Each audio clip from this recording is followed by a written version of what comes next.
खबरों की परतें और उनके आगे पीछे का बहुत कुछ लाग लपेट, जब इन सब को मिलाकर आप परखते हैं और एनालाइज करते हैं तो हम आपके लिए लेकर आते हैं मिस्टर एनालाइजर। नमस्कार, मैं हूं अजय कुमार। आज जिन मुद्दों पर हम आपके सामने उपस्थित हैं उनमें सबसे पहले हम बात करने जा रहे हैं सैम पित्रोदा की।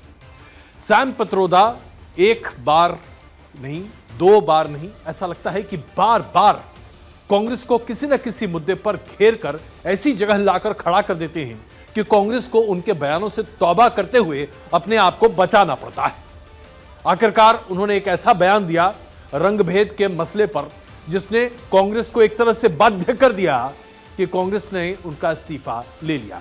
हालांकि कहा तो यह गया है कि ओवरसीज फ्रेंड्स ऑफ कांग्रेस के पद से सैम पित्रोदा ने खुद इस्तीफा दिया है, लेकिन इसमें कोई शक नहीं है कि जिस टिप्पणी के आधार पर पूरे देश में हाय तौबा मची है कांग्रेस के खिलाफ, इस टिप्पणी के बाद तो उनका अपना पद छोड़ना ही चाहिए था, क्योंकि कांग्रेस अब कब तक अपना बचाव कर पाती। इसके बाद बात करेंगे हम देश में दलित राजनीति की।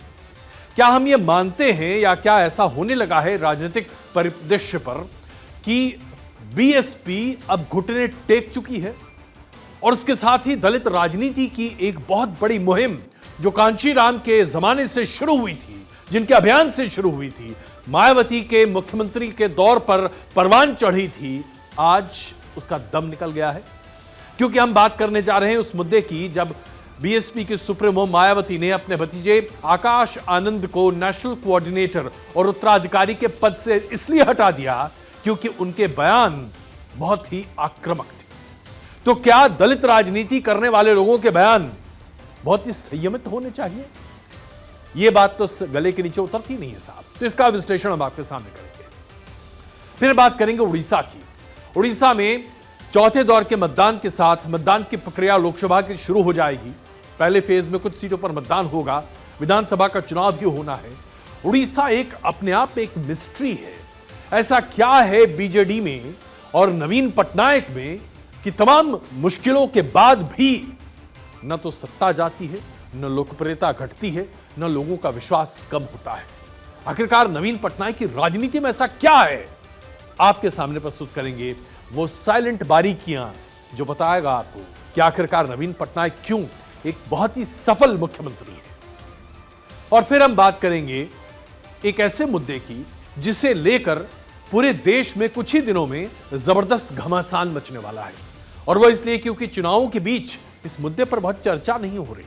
सुप्रीम कोर्ट में एक मामला पहुंचा है साहब। यह मामला एक मुस्लिम महिला ने अपनी विरासत, अपने अधिकार, महिला अधिकार को लेकर सामने रखा है।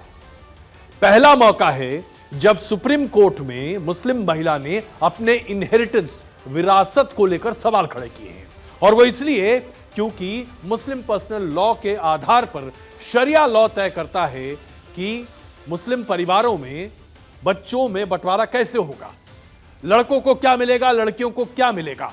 इसमें मतभेद है साहब, और यह मतभेद महिलाओं को अपेक्षित करता है, उनके हक को मारता है। इस पूरे मुद्दे पर सुप्रीम कोर्ट की टिप्पणी बहुत महत्वपूर्ण होगी, और इसके बाद इतना तो तय मानिए यूनिफॉर्म सिविल कोड का रास्ता बड़ा प्रशस्त होगा। इस पर भी हम आपके सामने तमाम टिप्पणियां सामने रखेंगे। ऐसे में आइए अब सबसे पहले बात करते हैं कांग्रेस की। कांग्रेस के लिए यह कहावत आज सबसे मुफीद लगा मुझे, जब चिड़िया चुग गई खेत तब पछताछ क्या हो। सही इसका जो है वो तर्जुमा ये है, अब पछताछ क्या हो जब चिड़िया चुग गई खेत सा। अब ये क्यों बैठता है फिट कांग्रेस के लिए? सैम पित्रोदा की वजह से कांग्रेस आज वो चिड़िया बन गई है जो कि खेत के चुगने के बाद पीछे बैठकर इंतजार कर रही है, हमसे कितनी गलती हो गई साहब भारत के इंडिया में। राहुल गांधी के बहुत ही अनन्य मित्र, उनके गाइड, उनके विदेश यात्रा के हर तरह के संस्थापक और उसके साथ साथ कोऑर्डिनेटर और ऑर्गेनाइजर सैम पित्रोदा, जो कि गांधी परिवार से अपनी लॉयल्टी और उसके साथ साथ अपनी नजदीकी के लिए जाने जाते हैं। उन्होंने अभी इस पूरे देश में विरासत टैक्स को लेकर एक बड़ा विवाद छिड़ दिया था। प्रधानमंत्री नरेंद्र मोदी से लेकर हर किसी ने, भारतीय जनता पार्टी के नेताओं ने इस पर जो टीका टिप्पणी की, उसके बाद कांग्रेस को बैकफुट पर आते हुए सैम पित्रोदा के बयान से अपने आप को अलग करना पड़ा। लेकिन आज सुबह एक और सैम पित्रोदा बम फटा साहब, और यह बम फटा इसलिए क्योंकि सैम पित्रोदा ने एक नस्ल भेदी टिप्पणी की और उसके बाद प्रधानमंत्री नरेंद्र मोदी सहित भारतीय जनता पार्टी के तमाम नेताओं ने कांग्रेस को जिस तरीके से घेरना शुरू किया, उसके बाद यह सवाल उठने लगा कि आखिरकार कांग्रेस ने ऐसे लोगों को अपने संस्थान में जगह क्यों दे रखी है। ओवरसीज कांग्रेस के अध्यक्ष के पद पर सैम पित्रोदा मौजूद हैं, राहुल गांधी के सलाहकार हैं और पहले तो और भी बड़े बड़े पदों पर रह चुके हैं, और उनकी जानकारी और उनके कई मशवरों के आधार पर कांग्रेस की नीतियां बनी। ऐसे में जब मामला बहुत तूल पकड़ने लगा तो ऐसा बताया जा रहा है, जो कि कांग्रेस के मीडिया सेल के प्रमुख जयराम रमेश के सोशल मीडिया पर अपने बयान से सामने निकल कर आया। जयराम रमेश ने एक्स पर अपने एक ट्विटर पर यह बात लिखी कि सैम पित्रोदा ने अपनी मर्जी से इंडियन ओवरसीज कांग्रेस के पद से इस्तीफा दे दिया है। कांग्रेस अध्यक्ष ने उनका इस्तीफा स्वीकार कर लिया है। बहुत ही छोटी टिप्पणी लेकिन स्पष्ट। तो सैम पित्रोदा जी ने आज कांग्रेस ओवरसीज के अध्यक्ष पद से इस्तीफा दे दिया। क्यों इस्तीफा दिया भाई? इसका सीधा जवाब, इस्तीफा इसलिए दिया क्योंकि उन्होंने जो बातें कही थी वो कोई भी समझदार व्यक्ति होशो हवास में एक दूसरे को भी नहीं कह सकता।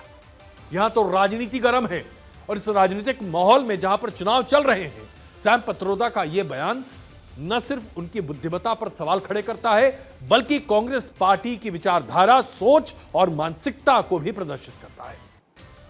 तो आइए सबसे पहले आपको दिखाते हैं सैम पित्रोदा ने आखिरकार कहा क्या है।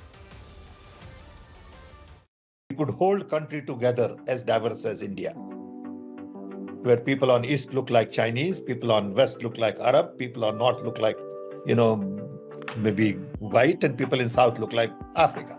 Doesn't matter. We are all brothers and sisters. Sam Pitroda की मंशा चाहे जो कुछ भी हो, वो शायद ये दिखाना चाहते हो कि हमारे देश में यूनिटी इन डाइवर्सिटी है, हम सब अलग अलग शक्लों के लोग हैं, लेकिन हम सब एक साथ रहते हैं। लेकिन इस कहने का अंदाज देखिए। क्या आप ये कह सकते हैं कि उत्तर पूर्व के लोग दिखने में चाइनीज लगते हैं? क्या आप ये कह सकते हैं कि दक्षिण भारत के लोग दिखने में अफ्रीकन लगते हैं? क्या आप ये कह सकते हैं कि वेस्ट हिंदुस्तान यानी कि जो पश्चिमी देश है हमारा, पश्चिमी हिस्सा, वहां के लोग देखने में अरब जैसे लगते हैं? अरे भाई, ये कहने की क्या संस्कृति है? क्या आप रंग भेद का पालन नहीं कर रहे? और किस आधार पर उत्तर पूर्वी लोगों को हम ये कह सकते हैं कि देखने में चाइनीज या चिंकी लगते हैं? ये शब्द इस्तेमाल होता है दिल्ली में, और हर किसी को जो उत्तर पूर्वी राज्य से आता है ये शब्द एक तीर की तरह चुभता है। मेरे कई मित्र हैं, कई लोग हैं जो इस तरह के शब्दों से अपने आप को बहुत ही प्रभावित पाते हैं। हालांकि मैंने अब इस शब्द का इस्तेमाल किया चिंकी, इसके लिए मैं आप सबसे एक बार फिर माफी मांगना चाहूंगा, और वो इसलिए क्योंकि शब्द का इस्तेमाल करके लोगों को एक नस्ल भेद तरीके से प्रदर्शित किया जाता है, और यह बहुत चुभता है साहब हर उस व्यक्ति के लिए जो उत्तर पूर्वी राज्यों से आता है। हम सब हिंदुस्तानी हैं, क्या हमें चाइनीज कहा जा सकता है? क्या हमें अफ्रीकन कहा जा सकता है? जाहिर सी बात है, इस नस्ल भेदी टिप्पणी पर भारतीय जनता पार्टी ने बड़े पैमाने पर घेरा है, और जिस तरीके से कांग्रेस को घेरा है, इसमें सबसे बड़ी परिणति प्रधानमंत्री नरेंद्र मोदी की है, जिन्होंने सैम पित्रोदा के स्टेटमेंट पर कांग्रेस पर यह टिप्पणी की। मुझे कोई गाली दे, मुझे गुस्सा नहीं आता है, मैं सहन कर लेता हूं, लेकिन आज शहजादे के फिलोसोफर ने इतनी बड़ी गाली दी है जिसने में गुस्सा भर दिया है। कोई मुझे बताइए, क्या मेरे देश में चमड़ी के रंग के आधार पर लोगों की योग्यता तय होगी? क्या चमड़ी के रंग का खेल शहजादे को किसने इजाजत दी है? संविधान सर पे लेकर के नाचने वाले लोग चमड़ी के रंग के आधार पर मेरे देशवासियों का अपमान कर रहे हैं। प्रधानमंत्री का यह बयान एक भारतीय जनता पार्टी के नेता के तौर से कहीं आगे देश के प्रधानमंत्री के तौर पर देखा जाना चाहिए। नस्ल भेद, रंग भेद, क्या इसके आधार पर अब भारतीय जो नागरिक हैं उनके बारे में टिप्पणियां होंगी? अभी जिस शब्द का मैंने इस्तेमाल किया था आपके सामने वो अशोभनीय है, लेकिन उत्तर पूर्व के राज्यों से आए लोगों को दिल्ली और दिल्ली के आसपास के तमाम इलाकों में, यहां तक कि बेंगलुरु में भी उस शब्द से संबोधित कर कर अपमानित किया जाता है। क्या इस तरह का भारत निर्माण करने की हम कोशिश कर रहे हैं? इस पूरे मुहिम में जिस तरीके से भारतीय जनता पार्टी के कई नेताओं ने अपनी बातों को सामने रखा, वो देखने योग्य है। निर्मला सीतारमण, जो कि वित्त मंत्री हैं, उन्होंने अपने ट्विटर पर लिखा, मैं दक्षिण भारत से आती हूं, मैं भारतीय की तरह दिखती हूं। हेमंत बिस्वा शर्मा असम के मुख्यमंत्री हैं, उन्होंने लिखा, सैम भाई मैं नॉर्थ ईस्ट से हूं, भारतीय दिखता हूं। इस तरह की टिप्पणियां जब बड़े पैमाने पर अब सामने आने लगी तो जाहिर सी बात है कांग्रेस के पास बचाव का कोई रास्ता नहीं था। ऐसे में कांग्रेस ने अपने आप को बैकफुट पर पाते हुए नस्लवादी इस तरह की टिप्पणियों से किनारा किया। पार्टी के प्रवक्ता जयराम रमेश ने सोशल मीडिया हैंडल एक्स पर यह लिखा, सैम पित्रोदा ने भारत की विविधता को दर्शाने के लिए जो उदाहरण दिए हैं वे सब दुर्भाग्यपूर्ण हैं और अस्वीकार्य हैं। भारतीय राष्ट्रीय कांग्रेस इन उदाहरणों से खुद को पूरी तरीके से अलग करती है। अब मैं एक सवाल यहां पर पूछना चाहता हूं। यह बात अलग है कि सैम पित्रोदा ने अपने कांग्रेस के पद से इस्तीफा दे दिया है, लेकिन पद पर रहते हुए उन्होंने जिन बातों को सामने रखा है उससे स्पष्ट होता है कि उनकी मानसिकता क्या है। और क्या इस तरह के बयान सैम पित्रोदा के पहले नहीं आते रहे हैं? भारत में विरासत टैक्स लगाए जाए, इसकी पैरोकारी सैम पित्रोदा ने नहीं की क्या सैम पित्रोदा को इस बारे में जानकारी नहीं है कि कांग्रेस की फिलॉसफी क्या है? क्या सैम पित्रोदा को भारत के संविधान के बारे में जानकारी नहीं है? और क्या अगर इन सब जानकारी के बावजूद कांग्रेस के ओहदे पर रहते हुए सैम पित्रोदा इस तरह के बयान सामने रखते हैं तो किसकी विचारधारा को सामने रख रहे हैं? कांग्रेस की विचारधारा या व्यक्तिगत विचारधारा? कांग्रेस के लिए भी एक सवाल है और यह सवाल बड़ा सीधा है साहब। ऐसा क्यों है कि कांग्रेस पार्टी के कई वरिष्ठ नेता, कई विचारक ऐसे ऐसे बयान देते हैं जो देश विभाजक बयान होते हैं? चाहे आप विरासत टैक्स की बात कर लीजिए, रंग भेद की बात कर लीजिए जो कि सैम पित्रोदा ने भी आपके सामने रखी, हिंदू आतंकवाद की पूरी कल्पना कांग्रेस के दो वरिष्ठ नेताओं ने सामने रखी थी। कांग्रेस ने अपने आप को उससे भी अलग कर लिया और कहा कि जी हमारा इससे कोई लेना देना नहीं। उसके पहले प्रधानमंत्री नरेंद्र मोदी के बारे में अपशब्दों का इस्तेमाल बड़े पैमाने पर कांग्रेस के नेताओं ने किया। कांग्रेस की पार्टी ने कहा इससे हमारा कोई लेना देना नहीं है, यह सब कुछ सिर्फ व्यक्तिगत राय है। क्या कांग्रेस पार्टी इस बात को कहकर अपने आप को किनारे कर सकती है कि नेताओं की राय व्यक्तिगत होती है, हालांकि वो कांग्रेस के पदाधिकारी हैं, हालांकि वो कांग्रेस के नेता हैं, हालांकि वो कांग्रेस के लिए चुनाव प्रचार करते हैं? क्या कांग्रेस अपने आप को अपने नेताओं की वाणियों से पूरे तरीके से अलग कर सकती है? और अगर यही पैमाना है तो फिर बाकी पार्टियों के बारे में पैमाना दूसरा क्यों है?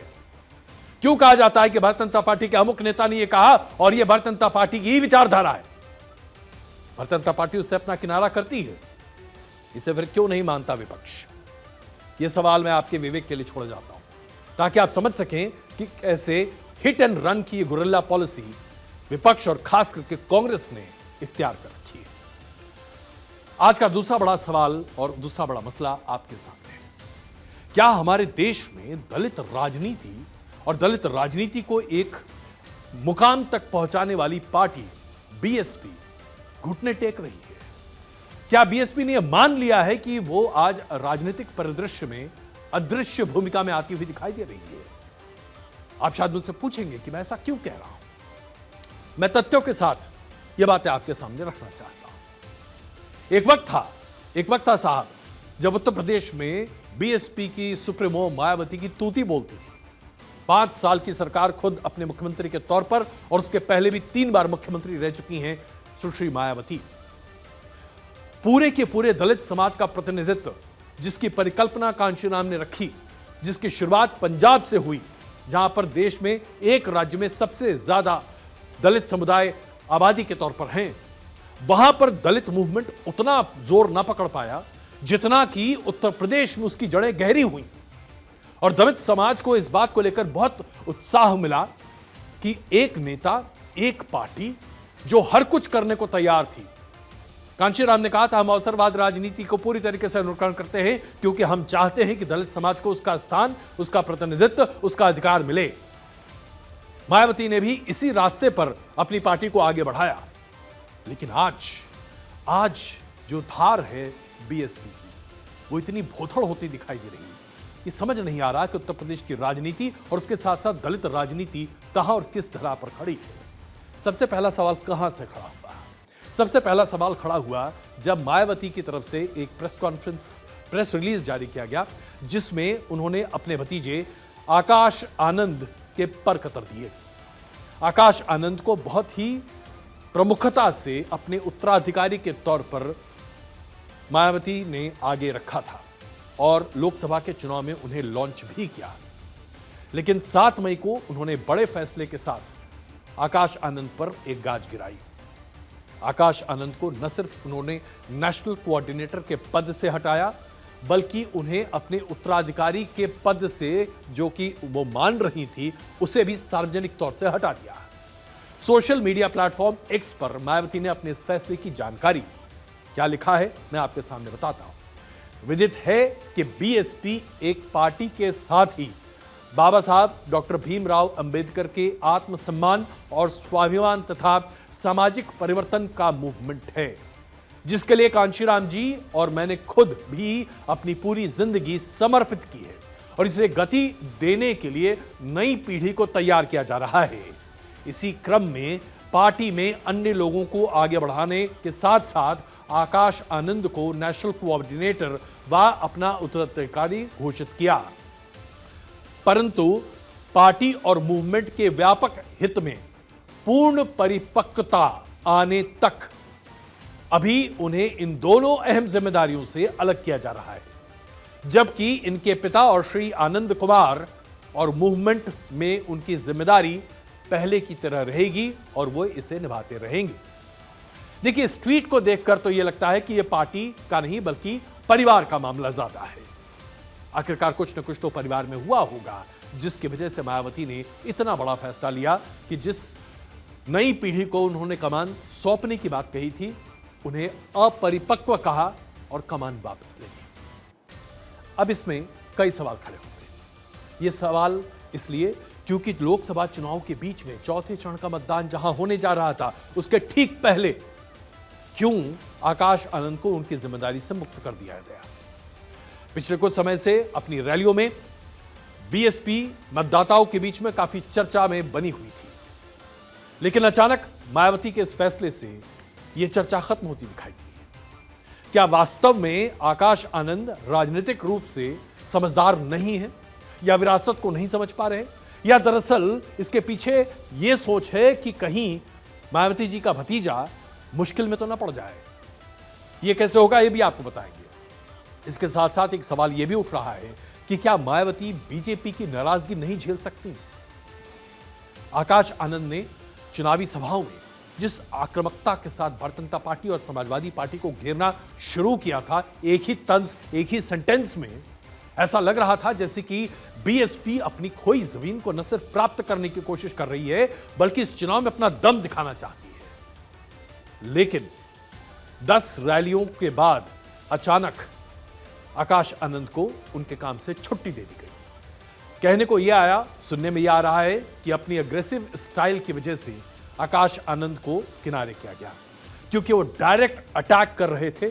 उन्होंने रावण के ऊपर भी डायरेक्ट अटैक किया था, जो दलित समाज के एक नेता के तौर पर उभर रहे हैं। ऐसा माना गया कि इस अटैक से फायदा रावण को होगा और बीएसपी को नुकसान होगा, जिसकी वजह से आकाश आनंद के ऊपर अंकुश लगाने की बात कही गई।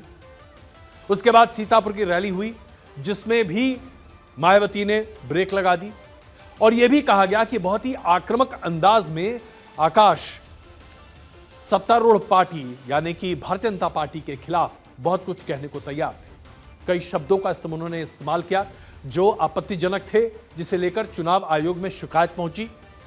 एक रैली के बाद आकाश आनंद के खिलाफ एफआईआर भी दर्ज किया गया और ऐसा माना गया कि हो सकता है कि उनका चुनावी भविष्य खतरे में पड़ सकता है। इसे देखते हुए सबसे बड़ी दिक्कत यह आ रही थी कि जहां बीएसपी ने बहुत ही संतुलित आधार पर उत्तर प्रदेश में बीजेपी और इंडिया अलायंस से एक दूरी बना रखी थी, उचित दूरी, और बीच में एक डेलिकेट स्टैंड बना रखा था। इस डेलिकेट स्टैंड को आकाश आनंद की अग्रेसिव कैंपेनिंग से काफी असर पड़ा। चलिए, ये तो आकाश आनंद की बात हो गई, लेकिन क्या अपने उत्तराधिकारी के तौर पर आकाश आनंद को हटाया जाना बीएसपी की नीतियों पर एक बहुत बड़ा हमला नहीं है? जरा आप सोचिए, मायावती ने अब यह कहा है कि तमाम रैलियों को वो खुद संबोधित करेंगी। चौथे फेज का जो चुनाव है, यहां से लेकर 7वें फेज के मतदान तक जो पूरा उत्तर प्रदेश का इलाका है, यहां पर दलित समाज का अच्छा खासा प्रभाव है। जनसंख्या के आधार पर भी अच्छी खासी पकड़ है। बीएसपी अपना करामात यहां पर दिखा सकती थी, लेकिन जब मायावती ने यहां पर पार्टी को बैकफुट पर रखा, तब यह सवाल उठने लगा कि क्या मायावती बीजेपी से जो अपनी दूरी बनाकर रख रही है, इस दूरी में आक्रामकता दिखती है क्या इसकी वजह से बीएसपी के और बीजेपी के संबंधों पर असर पड़ सकता है? क्या कोई ऐसी टैक्टिकल अंडरस्टैंडिंग बीजेपी और बीएसपी के बीच में थी जिस पर असर पड़ रहा था, जिसकी वजह से मायावती ने यह बड़ा कदम उठाया? देखिए, सवाल कई हैं, क्योंकि इसमें कोई शक नहीं है कि उत्तर प्रदेश की राजनीति में आज बीएसपी को बड़े पैमाने पर वोट कटवा के तौर पर देखा जा रहा था। और वो इसलिए क्योंकि मायावती ने इंडी अलायंस से न सिर्फ गठबंधन न करने की ठानी, मायावती ने कई मौके पर अपने उम्मीदवारों की लिस्ट भी तैयार नहीं की और सामने नहीं रखा। अब इससे सवाल ये उठता है कि क्या बीजेपी, जो कि 2014 के बाद से लगातार विधानसभा और लोकसभा के चुनाव में दलित वोट बैंक पर सेंध लगाकर उसे अपना वोट बैंक बना रही है, इससे कोई भी परहेज बीएसपी को नहीं है? कहीं कोई शिकायत नहीं है? और अगर शिकायत नहीं है तो फिर कांशीराम के सपने का क्या हुआ?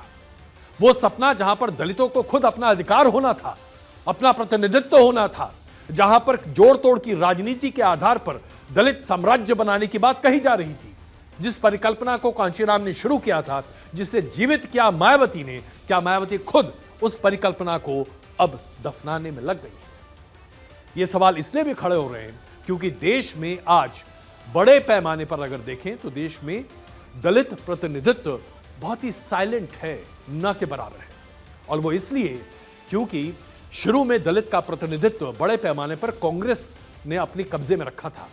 बाबू जगजीवन राम याद होंगे आपको, और उनकी मृत्यु के बाद ही दलित प्रतिनिधित्व कांग्रेस ने अपने पास रखा, और फिर वो फिसल कर जब ओबीसी मूवमेंट बड़ा हुआ तो कांशीराम और मायावती के पास पहुंचा, और अब मायावती उसे दफना रही है। तो क्या हम ये माने कि दलित मूवमेंट खत्म हो रहा है और दलित मूवमेंट से उत्पन्न जो दलित वोट बैंक है उस पर भारतीय जनता पार्टी अब अपना कब्जा जमाएगी? और अगर ये है तो दलित समुदाय के लिए एक बहुत बड़ा निर्णायक बदलाव है। जैसे जैसे चुनावी प्रक्रिया आगे बढ़ती चली जा रही है, कई तरह की बातें निकल कर आ रही हैं। प्रधानमंत्री का एक बयान बहुत महत्वपूर्ण है जिस पर एक विस्तृत चर्चा की आवश्यकता है। चुनावी सभा में प्रधानमंत्री नरेंद्र मोदी ने कहा कि भारतीय जनता पार्टी और एनडीए 400 पार की मांग कर रहे हैं। 400 पार की मांग क्यों की जा रही है? ताकि कोई भी ऐसी ताकत खड़ी ना हो जो राम मंदिर निर्माण और राम मंदिर और रामलला के इंटरेस्ट को नुकसान पहुंचा सके, या फिर जम्मू कश्मीर में धारा 370 को जो निष्क्रिय किया गया है पार्लियामेंट के द्वारा, उस पर कहीं कोई कुठाराघात कर पाए। देखिए, प्रधानमंत्री जी ने बहुत बड़ी बात कही है साहब, और ये दोनों बातें प्रधानमंत्री जी ने मध्य प्रदेश के धार में कही, जहां उन्होंने 3 चरण के चुनाव खत्म होने के बाद एक बार फिर 400 सीट की पैरोकारी की। बीच में देखिए, तमाम विपक्ष और सब लोग कह रहा था कि 400 सीट की डिमांड खत्म हो गई है, अब बीजेपी 400 सीट की बात नहीं कर रही, लेकिन प्रधानमंत्री जी ने इसको दोहराया है। सबसे पहले आप देखिए कि प्रधानमंत्री ने कहा क्या है। कांग्रेस लगातार धमकी दे रही है कि जो बड़े काम पिछले 10 साल में हुए हैं वो उन्हें रद्द कर देगी। कांग्रेस कहती है आर्टिकल 370 को वो वापस लाएंगे फिर से। कांग्रेस कहती है सीएए के कानून को रद्द कर देंगे। कांग्रेस कहती है राम मंदिर पर सुप्रीम कोर्ट का फैसला भी पलट देंगे, राम मंदिर पर ताला लगा देंगे। क्या आपको ये सब मंजूर है क्या? अब यहां पर मैं आपके सामने एक सवाल रखना चाहता हूं साहब, गौर से सुनिएगा। प्रधानमंत्री जी ने जिस आशंका को हम सबके सामने जाहिर किया है राम मंदिर के पूरे मसले पर ताला लगा सकते हैं क्या? क्या सुप्रीम कोर्ट का जो फैसला राम मंदिर के निर्माण के रास्ते को आसान करने के लिए आया, क्या उस फैसले को पलट सकते हैं क्या? क्या धारा 370 को निष्क्रिय करने का इस फैसले को दोबारा लागू किया जा सकता है और धारा 370 जम्मू कश्मीर पर एक बार फिर लागू किया जा सकता है पूरे फुल फोर्स में? यह सवाल उठता है साहब। अब आइए इस सवाल के जवाब एक एक करके मैं आपके सामने रखता हूं। इसमें कोई शक नहीं है, इसमें कोई शक नहीं है कि अगर देश में एक ऐसी सरकार आए जो चाहती है कि धारा 370 और 35A को दोबारा जम्मू कश्मीर पर लागू करे, तो उसको रोकने वाला कोई नहीं हो सकता। ऐसी कोई सरकार इस देश में आ सकती है, बिल्कुल आ सकती है साहब, जो सुप्रीम कोर्ट के फैसले को पलट सकती है राम मंदिर के संबंध में, और उस पर कानून बनाया जा सकता है। ताला लग सकता है या नहीं ये तो मैं नहीं कह सकता, लेकिन कानून उस पर जरूर बनाया जा सकता है और 2019 के सुप्रीम कोर्ट के फैसले को राम मंदिर के लिए जो दिया गया था उसको पलटा जा सकता है। अब आप कहेंगे ये कैसे? तो आइए सबसे पहले समझते हैं कि कहां क्या हुआ। 2019 में सुप्रीम कोर्ट ने सुनवाई करते समय एक बहुत बड़े जज के बेंच पर यह फैसला दिया जिसमें यह बात स्पष्ट हुई कि राम जन्मभूमि जहां पर अयोध्या में बताई जा रही है वहीं पर राम जन्म की बात निकल कर आ रही है।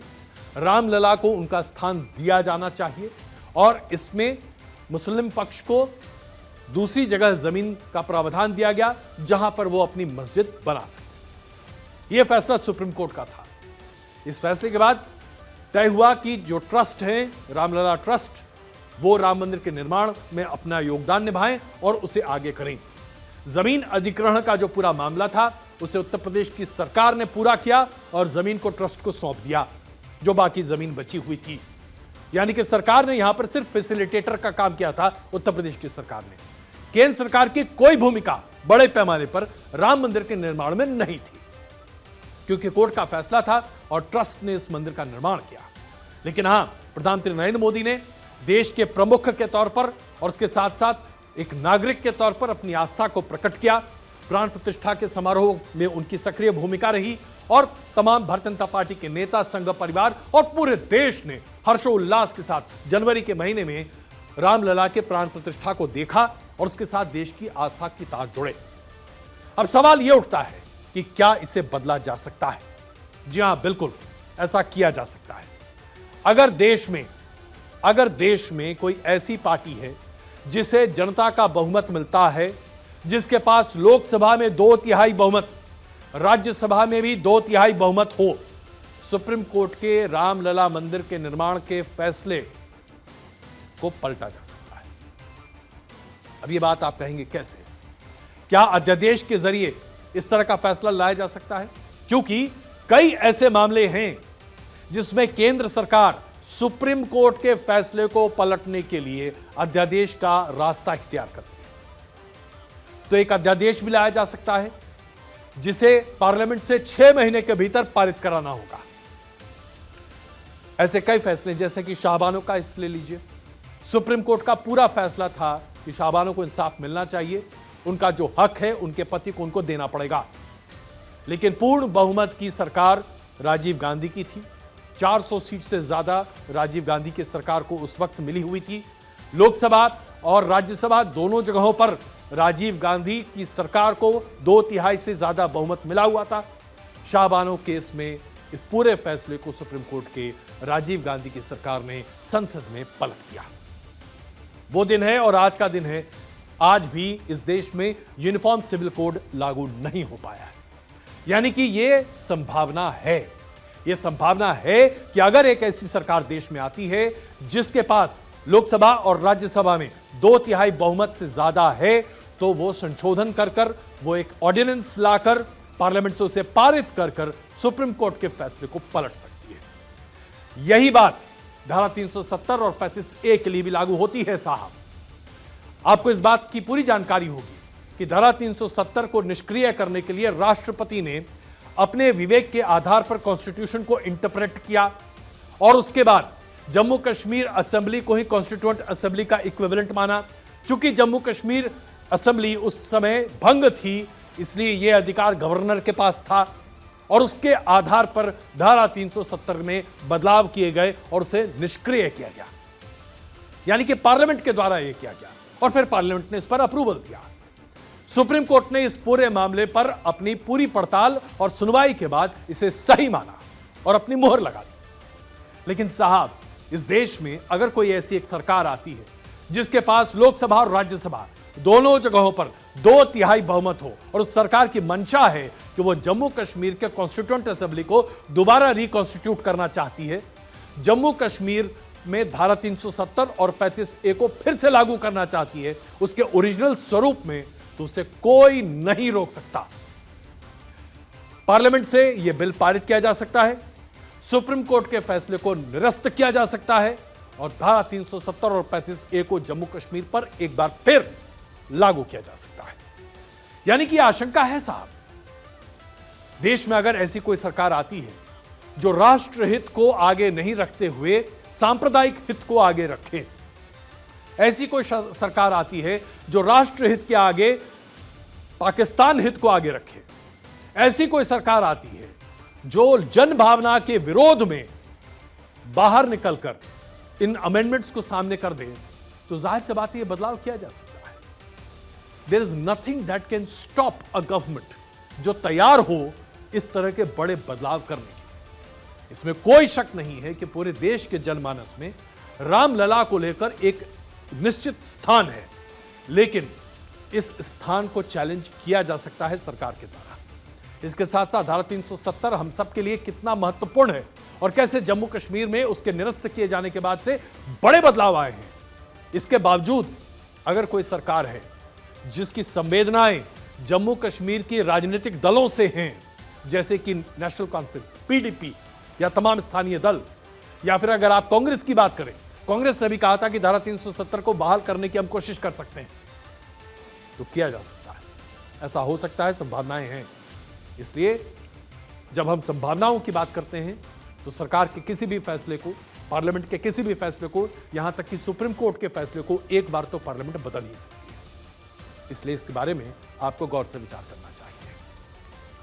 आज की आखिरी स्टोरी आपके सामने प्रस्तुत करते हुए मैं एक चेतावनी जारी करना चाहता हूं। चेतावनी इसलिए क्योंकि इस खबर को जरा गौर से देखिएगा। इस देश में हम कहते हैं, हम यह मानते हैं कि हर मौके पर, हर फ्रंट पर महिला और पुरुष बराबर हैं। न सिर्फ बराबर हैं, जबकि हम मानते हैं कि कई जगहों पर महिलाएं पुरुषों से कहीं ज्यादा आगे हैं और उनको उनका पूरा हक मिलना चाहिए संविधान के तौर पर। सुप्रीम कोर्ट के तमाम फैसले हैं जिसके आधार पर यह माना जाता है। लेकिन हमारे ही देश में एक तबका ऐसा है जो महिलाओं को उनके अधिकार से वंचित करने की हर मुमकिन कोशिश आज से नहीं, आदिकाल से करता चला रहा है। मैं बात कर रहा हूं हमारे देश के अल्पसंख्यक मुस्लिम समाज की, जहां पर महिलाओं को पुश्तैनी जायदाद में उतना अधिकार नहीं है जितना कि एक हिंदू महिला को, सिख महिला को, बौद्ध महिला को, जैन महिला को, यहां तक कि क्रिश्चियन महिला को है। आप जरा सोचेंगे कि भाई ये क्या बात है। वो इसलिए क्योंकि मुस्लिम पर्सनल लॉ इस देश में लागू है और मुस्लिम पर्सनल लॉ इनहेरिटेंस और मैरिज, विरासत और शादी या और अडॉप्शन, गोद लेना, इन तीनों के लिए अपने कानून से चलता है जो कि शरिया कानून पर आधारित है। शरिया इस्लामी शिक्षाओं, खास करके कुरान हदीस पर आधारित एक इस्लामिक कानून व्यवस्था है जो दुनिया में कई देशों में फॉलो किया जाता है, जहां पर इस्लामिक लॉ और उसके साथ साथ इस्लामिक नेशन है। लेकिन भारत ना तो इस्लामिक लॉ फॉलो करता है और न ही भारत एक इस्लामिक देश है। भारत में शरिया मुस्लिम पर्सनल लॉ का एक हिस्सा है जिसमें विरासत यानी कि इनहेरिटेंस, उत्तराधिकार, इसके साथ साथ मैरिज यानी कि शादी और एडॉप्शन यानी कि गोद लेना, इन तीनों के आधार उससे तय होते हैं। इसी में विवाह के साथ साथ तलाक, तलाक के साथ साथ गुजारा भत्ता, इन तमाम की तमाम बातों पर भी जिक्र होता है। तो शरिया का यह मामला आज एक बार फिर पहुंचा है अदालत में, सुप्रीम कोर्ट। मामला केरल की साफिया का है। साफिया अपने आप को एक मॉडरेट मुस्लिम मानती हैं। उनका कहना है कि वो एक्स मुस्लिम है। एक्स यानी कि ट्विटर वाला एक्स नहीं, EX मुस्लिम, यानी कि एक ऐसी मुसलमान जो जन्म से तो मुस्लिम है, लेकिन अपनी पढ़ाई लिखाई और विवेक के आधार पर वो मुस्लिम पद्धतियों को नहीं मानती। ठीक है, हर व्यक्ति को विचार है कि अपने धर्म को किस आधार पर माने, इसमें कहीं कोई दिक्कत नहीं। साफिया ने सुप्रीम कोर्ट में एक याचिका दायर की है ताकि उन्हें उनके पिता की संपत्ति में बराबरी का हक मिले। इसके लिए वो चाहती हैं कि उनके पिता की संपत्ति का बंटवारा शरिया लॉ की जगह भारतीय उत्तराधिकार अधिनियम के तहत किया जाए। साफिया ने तर्क क्या रखा है? साफिया ने कहा है कि वो जन्म से भले ही मुसलमान हैं, लेकिन उन्हें अपने धर्म पर पूरा यकीन नहीं है, लिहाजा उन पर धर्म का कानून यानी कि शरिया कानून लागू नहीं होना चाहिए। उनका कहना है कि अगर मैंने इस्लाम छोड़ दिया तो पिता की संपत्ति से मुझे बेदखल कर दिया जाएगा। सोचिएगा जरा, अगर साफिया ने धर्म छोड़ दिया तो पिता की संपत्ति से बेदखल हो जाएंगी, क्योंकि उनके पिता अभी भी मुसलमान हैं। शरिया लॉ में धर्म छोड़ने पर पुश्तैनी जायदाद से बेदखल करने का प्रावधान है। शरिया लॉ के मुताबिक उन्हें यानी कि साफिया को संपत्ति का 1/3 हिस्सा ही मिल सकता है, उससे ज्यादा नहीं मिल सकता, जबकि उनके भाई को उनके पिता की संपत्ति का 2/3 हिस्सा मिलेगा, यानी कि बराबरी का हक नहीं है।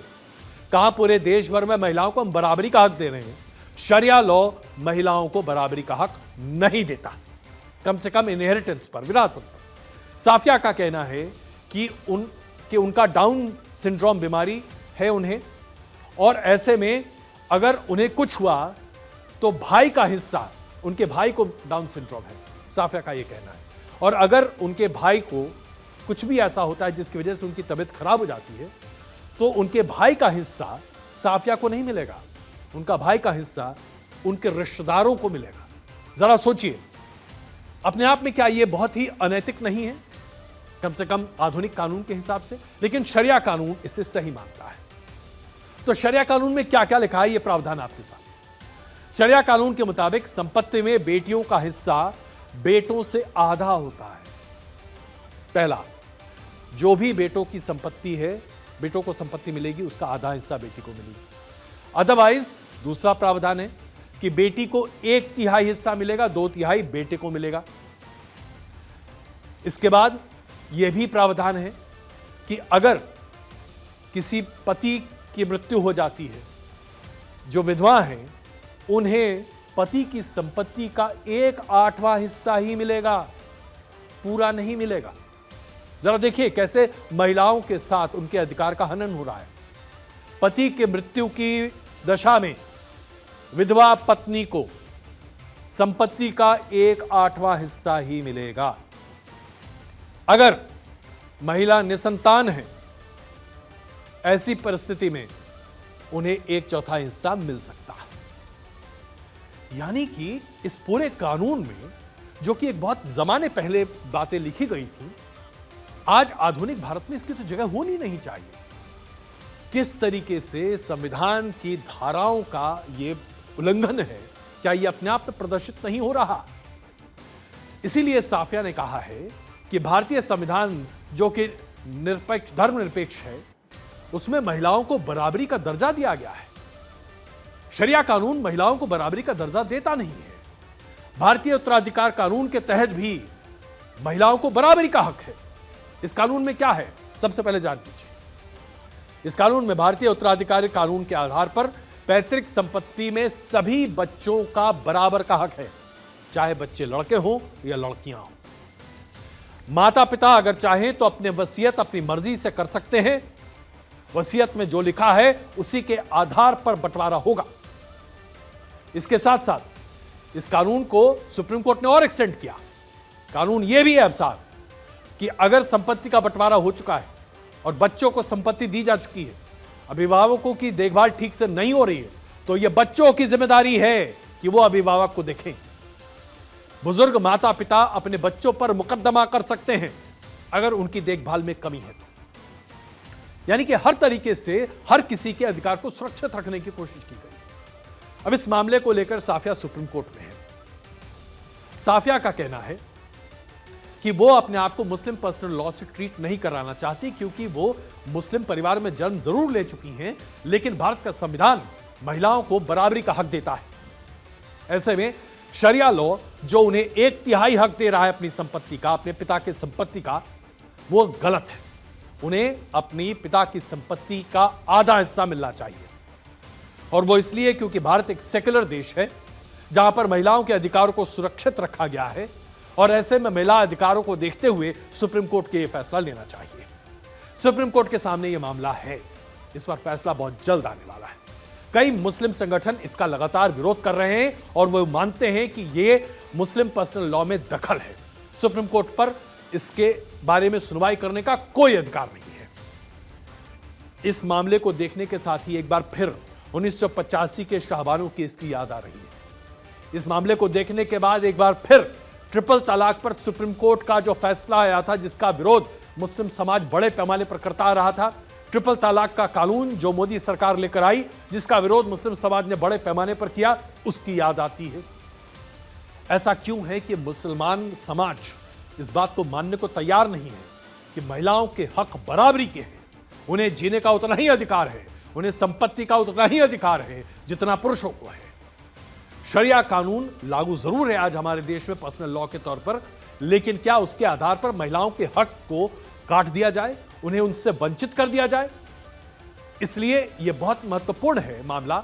इस पर जो फैसला आएगा यह देश में एक नई सुबह लेकर आएगा, और वो इसलिए क्योंकि संपत्ति में अगर महिलाओं को शरिया कानून से इतर बराबरी का हक मुस्लिम समाज में मिलेगा तो ये एक और रास्ता सामने खुलेगा, जिसके आधार पर महिला सशक्तिकरण बड़े पैमाने पर देश में होता दिखेगा।